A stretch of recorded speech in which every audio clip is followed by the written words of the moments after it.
Nous allons corriger l'exercice 11, page 145 du livre. Donc ici vous aviez donc deux courbes, C1 et C2. Donc C1 c'est la courbe en rouge, attention, d'accord, c'est la courbe, donc on reconnaît la courbe de la fonction ln de x. Et la deuxième courbe, donc ici ln de 1 sur x, c'est la courbe de la courbe en bleu, la courbe C2.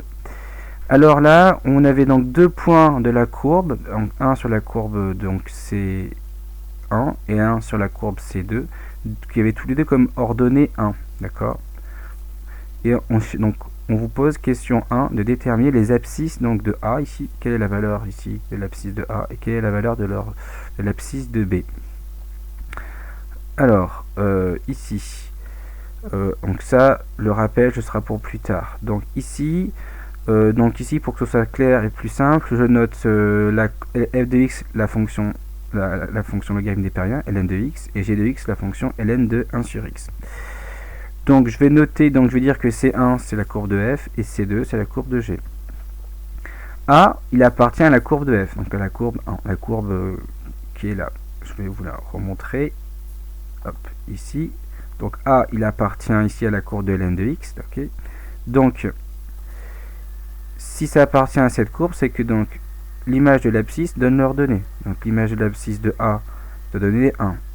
Et si je remplace par l'expression, j'obtiens donc ln de xa égale 1. Si je trouvais combien vaut xa ici, pardon, je vais passer l'égalité à l'exponentielle, puisque exponentielle et ln, je rappelle, ça s'annule. Donc au final, j'ai que l'abscisse de a, xa égale e. Donc j'ai même les coordonnées, c'était pas demandé, mais les coordonnées donc sont e et 1.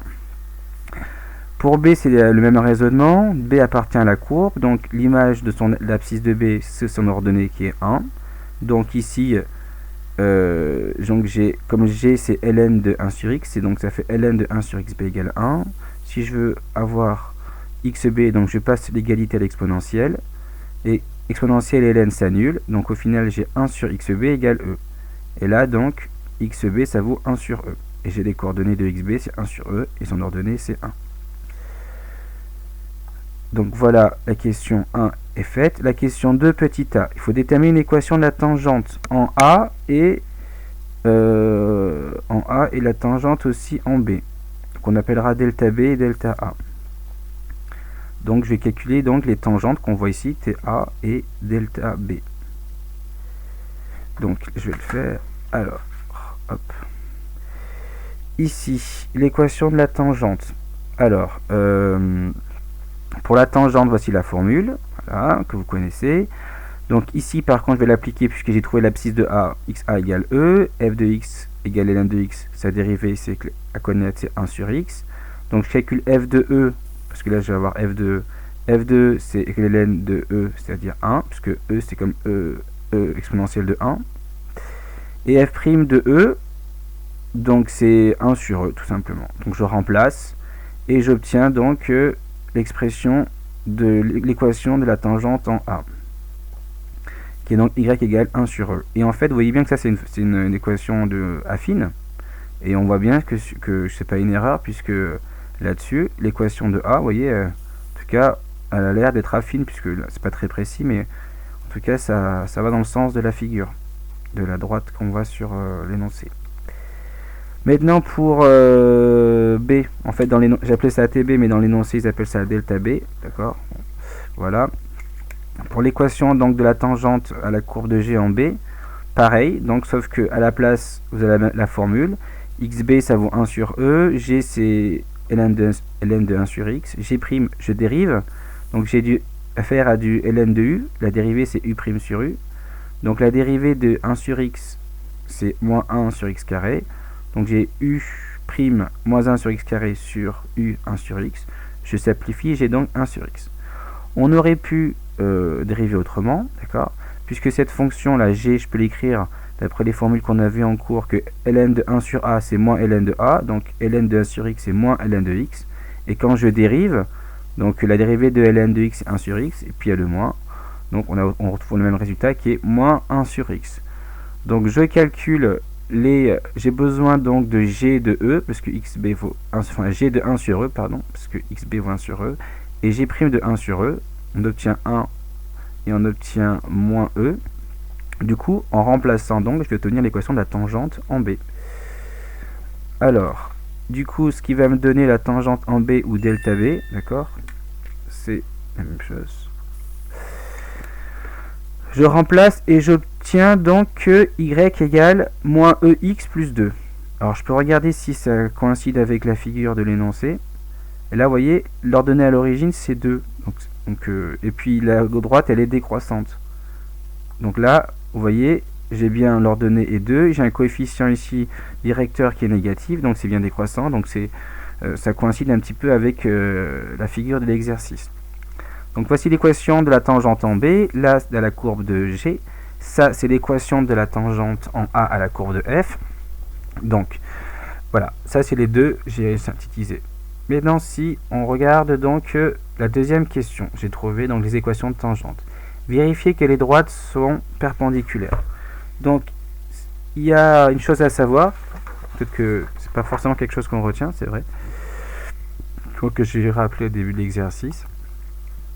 Donc, si vous avez deux droites, donc voilà, avec les équations de droite que vous avez, donc les équations affines, si elles sont perpendiculaires, si le produit de leur coefficient directeur fait moins 1, et au passage, je rappelle qu'elles sont parallèles si elles ont le même coefficient directeur.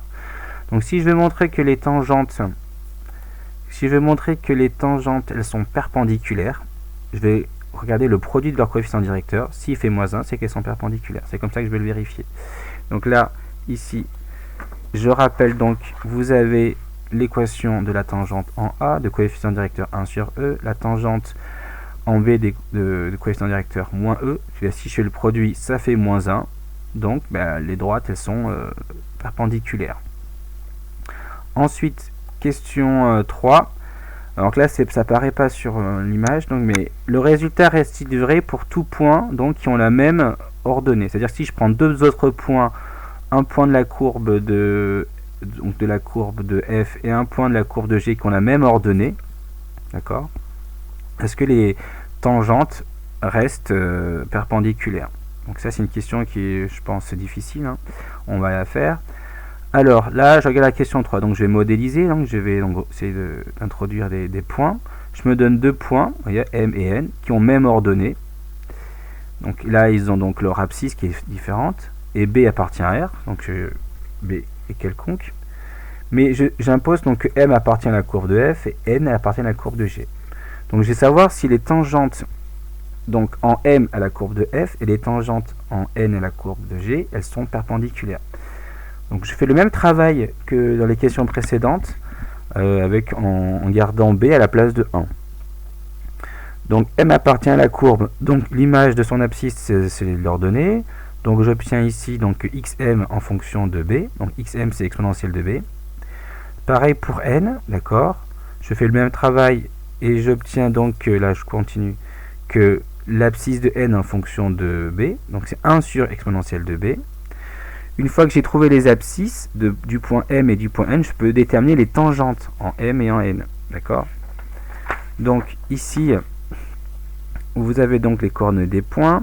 Ici, là la tangente en M, donc c'est la formule. J'applique la formule, je calcule.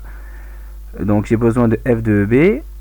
F de exponentielle de B, ça va me donner B. D'accord? Parce que ln exponentielle sinus, je le rappelle. La dérivée de donc f', c'est 1 sur x, parce que f c'est ln. Donc j'évalue pour avoir le coefficient directeur, donc f' de e de b, ça fait 1 sur eb. Puisque je rappelle que... donc non, je me trompe, pardon, excusez-moi. Ensuite, donc je peux calculer l'équation de la droite de la tangente. Donc je remplace et j'obtiens donc ici 1 sur eb, x, là c'est un x, attention, ça paraît pas très bien. Voilà. 1 sur exponentielle de bx plus b moins 1. D'accord, parce que là, je vais avoir... ça va se simplifier quand je vais développer ici. Je vais avoir donc un moins 1 qui apparaît ici. Même travail pour exponentielle, pour la tangente en n. Donc au point ici d'abscisse, donc de l'abscisse de n, c'est-à-dire 1 sur b. Je calcule g de 1 sur b, ça fait moins b. G', je vous rappelle que c'est 1 moins 1 sur x. Donc voilà, j'obtiens donc faut le faire vous-même, hein, prenez une feuille et un crayon, essayez de savoir si vous trouvez comme vous voyez sur la vidéo. Et à la fin, l'équation de la tangente donc à la courbe de G au point N, d'abscisse donc 1 sur EB, on obtient cette équation droite là, avec comme coefficient directeur moins EB, moins exponentielle de B. Donc ici maintenant, est-ce que les deux droites elles sont perpendiculaires? Donc l'équation de la droite, donc ici la droite, la tangente en N, la tangente en M, et je rappelle donc que deux droites sont perpendiculaires si le produit de leur coefficient directeur vaut moins 1. Je fais ça fois ça, ici, ça fait moins 1. Donc, quelle que soit la valeur de B, les tangentes sont perpendiculaires.